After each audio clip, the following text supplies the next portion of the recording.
আসসালামু আলাইকুম and hello everyone, প্রত্যেককে জানাচ্ছি রমজানুল মোবারক। আজ ইফতারে নিজ হাতে কি কি বানালাম সে সমস্ত কিছুই শেয়ার করব আপনাদের সঙ্গে। দেখতে পাচ্ছেন থালার মধ্যে দু ভাইয়ের জন্য ইফতার বেড়ে নিয়েছি। আর এপাশ থেকে বানিয়েছি আমি আলু পুরি।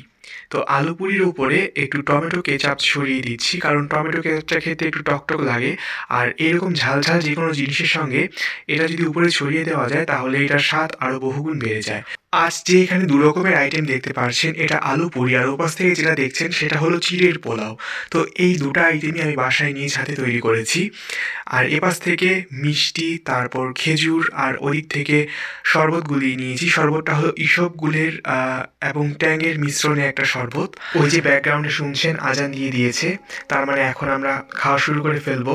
তো আজকের মতো আর কথা বেশি বাড়াচ্ছি না, আপনাদের সঙ্গে জাস্ট শেয়ার করে ফেলছি দু ভাইয়ের জন্য আমি একা হাতে ইফতারে কী কী আয়োজন করলাম সে সমস্ত কিছু। আর যেহেতু নিজ হাতে করেছি তাই আগ্রহটাও একটু বেশি কাজ করছিল যে আপনাদের সঙ্গে আজ শেয়ার করতেই হবে।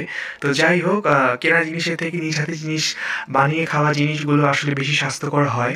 তো যাই হোক, ওপাশ থেকে ছোটো ভাই বলছিল সে চিড়ে পোলাওটা খাবে না, তো সেটা সে এক চামচ খেয়েছে। আসলে সে মিষ্টি জিনিস খুব একটা বেশি পছন্দ করে না, তো সেখানে যেহেতু আমি ঝালের সঙ্গে আবার একটু মিষ্টি অ্যাড করে দিয়েছি, তো সেই জন্য সে বলছিল যে এটা তুই নিয়ে নে, এটা আমার খেতে ইচ্ছে করছে না।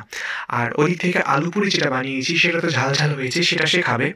আর মিষ্টির মধ্যে সে সাদা মিষ্টিটা খাবে, কালো মিষ্টি হাফ নিয়েছে। তো তাই তার থালাটা আমি এপাশ থেকে নিয়ে নিলাম, সেখানে সে যেগুলো খাবে না সেগুলো আমি সরিয়ে নিচ্ছি। এখান থেকে দেখতে পাচ্ছেন আমি আমার টুকু আপনাদের সঙ্গে শেয়ার করে দেখাচ্ছি। এই যে শরবতটা একটু ভালোভাবে গুলিয়ে নিচ্ছি, কারণ চিনিটা ভালোভাবে মিশিয়ে নেওয়া হয়নি। তাড়াহুড়ো তো চলছেই, যেহেতু আজান দিয়ে দিয়েছে বুঝতে পারছেন।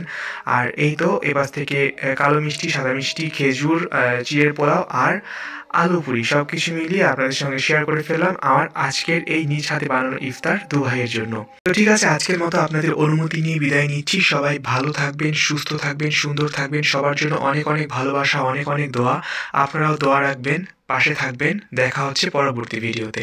আজকের মতো তাহলে আল্লাহ হাফেজ।